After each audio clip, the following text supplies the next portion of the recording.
जय Hind and hello guys, स्वागत है आपका आपके अपने YouTube चैनल ज्ञानदेह होस्ट में। और इस वीडियो में मैं आपको बताने वाला हूं MPESB MP police constable online form 2023 के बारे में कि कैसे आपको ये form step by step registration से लेकर के प्रिंट तक भरना है। तो आप इस वीडियो को बिना स्किप किए देखिएगा अगर आप चाहते हैं कि आपसे ये फॉर्म भरने में कोई भी मिस्टेक न हो। तो चलिए शुरू करते हैं। गाइज, मैं आपको आगे की जानकारी देने से पहले कहना चाहूंगा कि अगर आपने अभी तक वीडियो को लाइक नहीं किया तो यार लाइक कर दीजिए, क्योंकि आपके एक लाइक करने से काफी सारा मोटिवेशन मिलता है जो कि मेरे लिए बाकी सभी चीजों से बढ़कर है। तो अगर आपको वीडियो जरा से भी अच्छी लगे और आपको लगे कि मैंने आपकी कोई हेल्प की है वीडियो के माध्यम से, तो आप वीडियो को लाइक कर दीजिएगा एंड साथ ही साथ हो सके तो चैनल को सब्सक्राइब भी कर लीजिए और बेल आइकन भी ऑन कर लीजिएगा। अब चलिए फिर से पॉइंट पर आते हैं। तो अभी जो आप यहाँ पर वीडियो में देख सकते हैं, हमारी ऑफिशियल वेबसाइट jobsgyan.in है। इसका लिंक वीडियो के डिस्क्रिप्शन में दिया है। जैसे ही आप लिंक ओपन करेंगे आपके सामने इस रिक्रूटमेंट की जानकारी आ जाएगी। यहाँ पर आप पूरी की पूरी जानकारी चेक कर सकते हैं।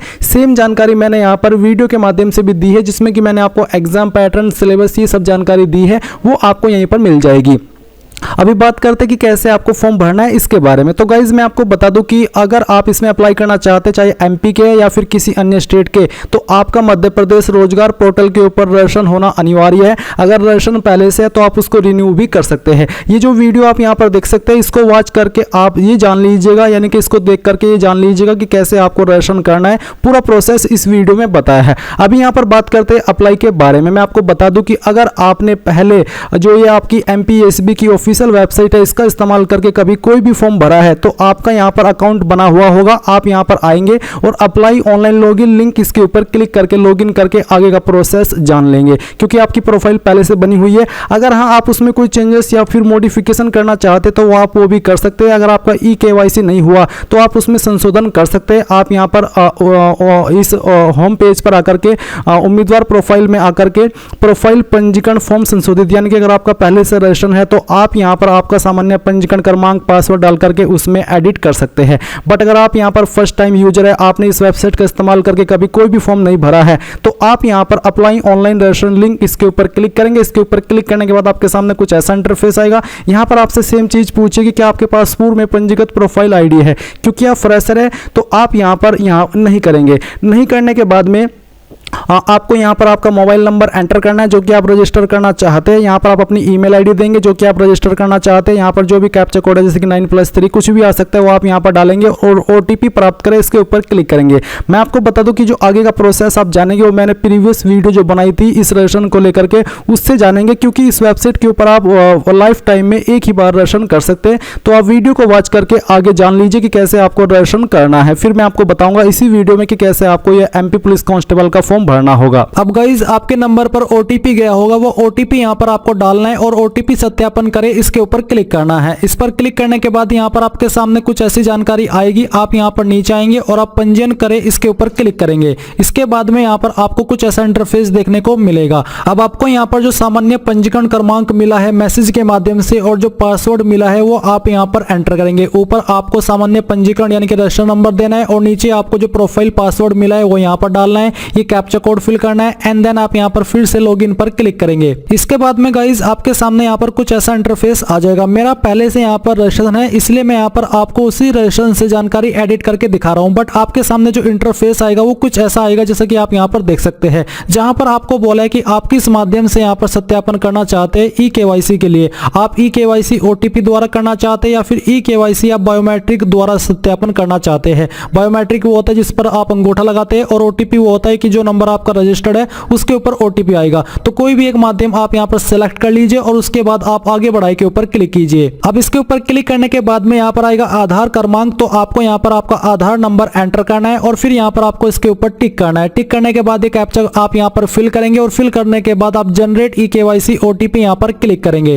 अब दोस्तों यहां पर जो जानकारी मैं आपको बताने वाला हूं, ये सब जानकारी आपको फिलअप करते जाना है। तो सबसे पहले यहां पर आपको अपनी व्यक्तिगत जानकारी भरनी है, जैसे कि आपका नाम। तो जो भी आपका नाम 10वीं की मार्कशीट के अनुसार है वो नाम आपको यहाँ पर फर्स्ट नेम एंटर करना है और फिर आपको उपनाम के सामने अपना लास्ट नेम फिलअप कर देना है। अगर आपका लास्ट नेम नहीं है तो आप NA लिख दीजिए। पति या फिर पिता का नाम, तो बेसिकली अगर आपकी शादी हो चुकी है तो आपको अपने पति का नाम देना है और नहीं तो आपको अपने पिताजी का नाम यहाँ पर फुल नेम एंटर करना है।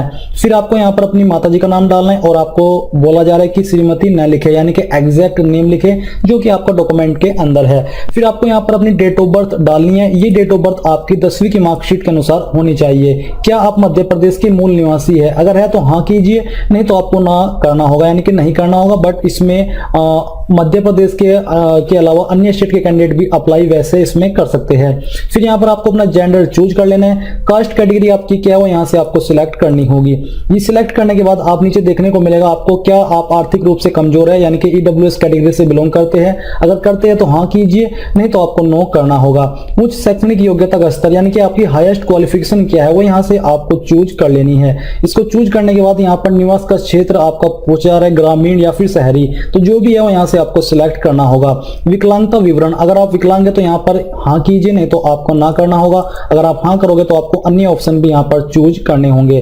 फिर आती है वैवाहिक विवरण, क्या आप विवाहित है, यानी कि क्या आप मैरिड है? अगर है तो हाँ कीजिए, नहीं तो आपको नहीं करना होगा। अगर आप हाँ करोगे तो आपको शादी की डेट भी यहाँ पर डालनी होगी। साथ ही जीवित बच्चों की संख्या और अंतिम बच्चे की जन्म तिथि यहाँ पर देनी होगी। क्या अंतिम बच्चे जुड़वा है? इसका आंसर भी आपको हाँ ना में करना होगा। फिर नीचे आता है आपका पत्र व्यवहार के लिए वर्तमान पता, यानी कि आपका प्रेजेंट एड्रेस। तो जो भी आपका प्रेजेंट एड्रेस है वो यहाँ पर आपको डालना है। मकान नंबर आपका जो भी है वो यहाँ पर डाल देना है। आपके गांव का नाम जो भी है वो यहाँ पर आपको फिलअप करना है। फिर यहाँ पर क्षेत्र कॉलोनी आपकी जो भी है वो यहाँ पर एंटर आपको कर देनी है। तो चलिए हम यहाँ पर इसको फिलअप कर देते हैं। और तहसील या फिर शहर का आपके क्या नाम है वो यहाँ पर आपको भरना होगा। मैं एक रैंडम एड्रेस फिलअप कर रहा हूँ क्योंकि ये एग्जैक्ट जानकारी नहीं है। फिर यहाँ पर आपको स्टेट ऑटोमेटिकली दी जा रही है, अपनी डिस्ट्रिक्ट सिलेक्ट कर लेनी है। ये सिलेक्ट करने के बाद आप यहाँ पर नीचे देखोगे पिन कोड, तो आपको अपने जिले या फिर पोस्ट ऑफिस का पिन कोड एंटर कर देना है। करने के बाद आप यहाँ पर देख सकते हो पासवर्ड हेतु स्वयं का मोबाइल नंबर और ईमेल आईडी जो कि आपको यहाँ से कंफर्म कर लेनी है। फिर संलग्न दस्तावेज यहाँ पर दिया जा रहा है कि आवेदक के शरीर का अस्थायी पहचान चिन्ह, तो अगर आपकी बॉडी के ऊपर कोई ऐसा मार्क है जिससे आपके शरीर की पहचान होती है तो आपको उसके बारे में यहाँ पर जानकारी लिख देनी है। परीक्षा कक्ष में प्रस्तुत किए जाने वाला फोटो युक्त पहचान पत्र, तो आप इनमें से कौन सी आईडी देना चाहते हो वो आईडी आपको यहाँ पर सिलेक्ट कर लेनी है। कोई एक आईडी आपको यहाँ पर देनी ही होगी। फिर आता है आधार कार्ड नंबर जो कि यहाँ पर ऑटोमेटिकली फिलअप है और वेरीफाई भी हो चुका है। बायोमेट्रिक परीक्षण का विवरण, क्या आपको फिंगर बायोमेट्रिक परीक्षण में कोई समस्या है? अगर है तो हाँ कीजिए, नहीं तो आपको ना करना होगा। अगर आप हाँ करोगे तो आपको यहाँ पर कारण भी चूज करना होगा। क्या आप अपने बैंक खाते का विवरण देना चाहते हैं? अगर देना चाहते हैं तो यस कर दीजिए, नहीं तो आपको नो करना है। अगर आप यस करोगे तो आपको यहाँ पर बैंक सिलेक्ट करना होगा, IFSC कोड डालना होगा और ये जानकारी भरनी होगी। अगर नहीं भी करते हैं, अभी नहीं देते हैं जानकारी, तो तब भी कोई प्रॉब्लम नहीं है।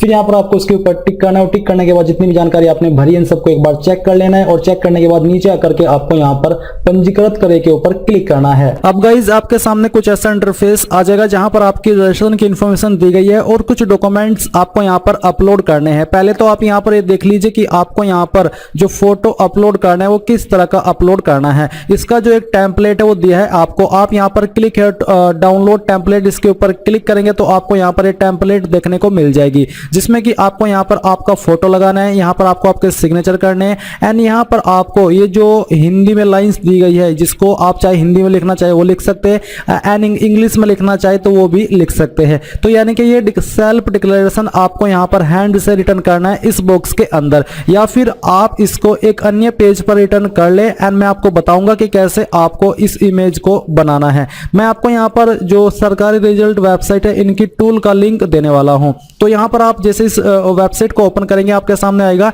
MPPEB टेम्पलेट, तो आप इसके ऊपर क्लिक करेंगे। अब इसके ऊपर क्लिक करने के बाद में यहां पर आप लिखेंगे नेम ऑफ फोटो, यानी कि आपका जो नाम है वो यहां पर आपको लिखना है। जैसे कि मैं यहां पर इसको लिख देता हूं।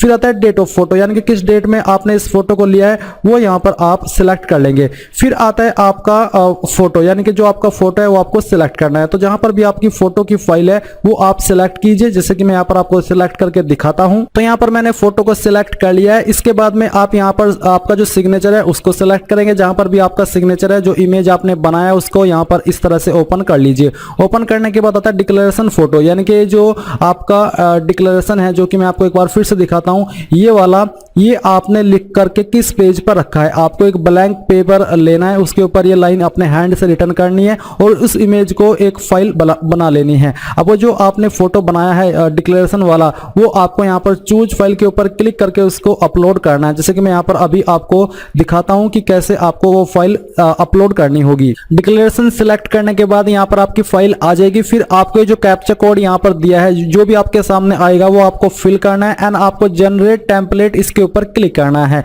इसके ऊपर क्लिक करने के बाद आपकी जो टेम्पलेट है वो जनरेट हो जाएगी और जनरेट होकर के आपके सामने कुछ इस प्रकार से आ जाएगी। जैसे कि आप देख सकते हैं, आपका फोटो दिया गया होगा, आपका नेम दिया गया होगा, जिस डेट में आपने फोटो को लिया वो आप यहाँ पर देखेंगे। आपका जो डिक्लेरेशन आपने लिखा है, जो कि जिसकी फाइल आपने अभी अपलोड की है, वो यहाँ पर आपको दी गई होगी। तो इस प्रकार से आपकी ये फाइल आ जाएगी। अभी जैसे ही आपकी फाइल तैयार हो जाए तो आपको यहाँ पर इसको अपलोड करना है। आपको चूज फाइल के ऊपर क्लिक करना है और जहां पर भी आपकी फाइल मौजूद है वो आपको सिलेक्ट करनी है। तो चलिए हम यहाँ पर इस फाइल को सिलेक्ट करते हैं और सिलेक्ट करने के बाद में यहाँ पर हम इसको ओपन करते हैं। ओपन करने के बाद नीचे यहाँ पर आपको व्यू इमेजेस पर क्लिक करना है। इसके ऊपर क्लिक करने के बाद में जो आपने फाइल यहाँ पर अपलोड किया है वो इस प्रकार से आपके सामने आ जाएगी। आप यहाँ पर देख सकते हैं कि आपका फोटो दिया गया है, आपका सिग्नेचर दिया गया है और आपका डिक्लेरेशन दिया गया है। आपको यहाँ पर इसके ऊपर टिक करना है कि मुझे आपका अपना फोटो सही दिख रहा है, मुझे सिग्नेचर सही दिख रहा है और जो मैंने हस्तलिखित यानी कि सेल्फ डिक्लेरेशन लिखा है ये भी सही है। तो आप इसके ऊपर टिक कर देंगे। टिक करने के बाद आप यहाँ पर upload photo signature and head written declaration इसके ऊपर क्लिक करेंगे। इसके बाद यहाँ पर आपको दिया है कि आपको जन्म तिथि प्रमाण पत्र हेतु 8वीं 10वीं या 12वीं की जो सर्टिफिकेट है वो अपलोड करनी है, जिसमें कि आपका मार्क्स, जिसमें कि आपका डेट ऑफ बर्थ हो। तो आपको यहाँ पर चूज फाइल के ऊपर क्लिक करके आपका बर्थ सर्टिफिकेट या फिर 10th की सर्टिफिकेट अपलोड कर देनी है। इसके बाद है SC ST OBC का सर्टिफिकेट। अगर आप SC ST OBC है तो आप यहाँ पर आपका कास्ट सर्टिफिकेट अपलोड कर देंगे। अगर आप नहीं है तो आपके सामने ये ऑप्शन एप्लीकेबल यानी कि क्लिक करने लायक नहीं रहेगा। तो ये सब जानकारी आपने यहाँ पर जो भरी है इन सभी को वेरीफाई कीजिए एंड सबमिट डिटेल्स के ऊपर क्लिक कीजिए। सबमिट डिटेल्स के ऊपर क्लिक करने के बाद में यहाँ पर आपकी सभी जानकारी आ जाएगी। अब आपको यहाँ पर प्रिंट प्रोफाइल रिसिप्ट इसके ऊपर क्लिक करके इसको जो प्रिंट है वो ले लेना है। अगर आपके पास अभी प्रिंटर मौजूद नहीं है तो आप इसको PDF के रूप में सेव कर लीजिए और बाद में आप लोग प्रिंट करा लीजिएगा। अब गाइस जैसे ही आपका राशन कंप्लीट हो जाए तो आपको यहाँ पर फिर से होम पेज पर आ जाना है जहां से आपने अप्लाई करना स्टार्ट किया था। अगर आप यहाँ पर नहीं आ पा रहे तो जो लिंक मैंने आपको वीडियो के डिस्क्रिप्शन में दिया है, ये ओपन करके आप यहाँ पर अप्लाई ऑनलाइन लॉगिन लिंक के ऊपर क्लिक करके यहाँ पर आ सकते हैं। अब आपको यहाँ पर आने पर 4 पॉइंट पर ये वैकेंसी देखने को मिल रही है। आपको ग्रीन आइकन के ऊपर यहाँ पर क्लिक करना है।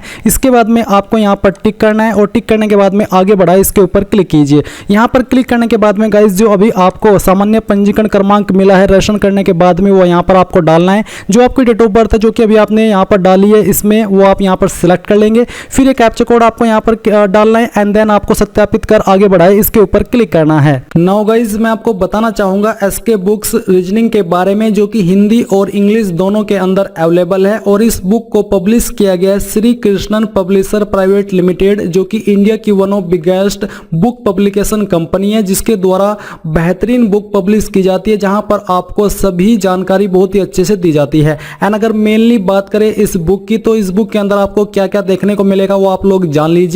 इसमें आपको वर्बल, नॉन वर्बल और लॉजिक का कंप्लीट और कॉम्प्रिहेंसिव कलेक्शन मिलेगा। साथ ही आपको टॉपिक वाइज प्रत्येक पॉइंट का इजी एक्सप्लेनेशन भी इस बुक के अंदर मिलेगा। इसके अलावा based on new competitive exam pattern, यानी कि पूरे न्यू कॉम्पिटिटिव एग्जाम पैटर्न के साथ में ये बुक आपको मिलने वाली है। इसी के साथ with shortcut tricks and practice exercise, यानी कि शॉर्टकट ट्रिक्स भी इस बुक के अंदर होगी, प्रैक्टिस एक्सरसाइज भी इस बुक के अंदर होगी। तो ये एक आपकी बेस्ट बुक है आपकी रीजनिंग की प्रिपरेशन करने के लिए। चाहे आप किसी भी एग्जाम की रीजनिंग की प्रिपरेशन कर रहे हैं तो आप लोग इस बुक को परचेज कर सकते हैं। बाय करने का लिंक आपको वीडियो के डिस्क्रिप्शन में दिया है, चाहे हिंदी में बाय कर लीजिए या फिर इंग्लिश में, और कोई सवाल डाउट हो तो आप पूछ लीजिएगा। गाइज यहाँ पर अगर आपके सामने कुछ ऐसा प्रॉब्लम आ रहा है कि आपको eKYC करना है तो आप eKYC कैसे करेंगे? eKYC करने के लिए आप यहाँ पर जो अप्लाई ऑनलाइन लॉगिन लिंक है इसको ओपन करेंगे। तो चलिए मैं इसको लॉगिन करके आपको दिखाता हूँ। इसको लॉगिन करेंगे, फिर आप प्रोफाइल, उम्मीदवार प्रोफाइल के ऊपर आएंगे एंड इसके बाद में प्रोफाइल मोबाइल पंजीयन में नंबर अपडेट एवं पासवर्ड प्राप्ति यहाँ पर क्लिक करेंगे।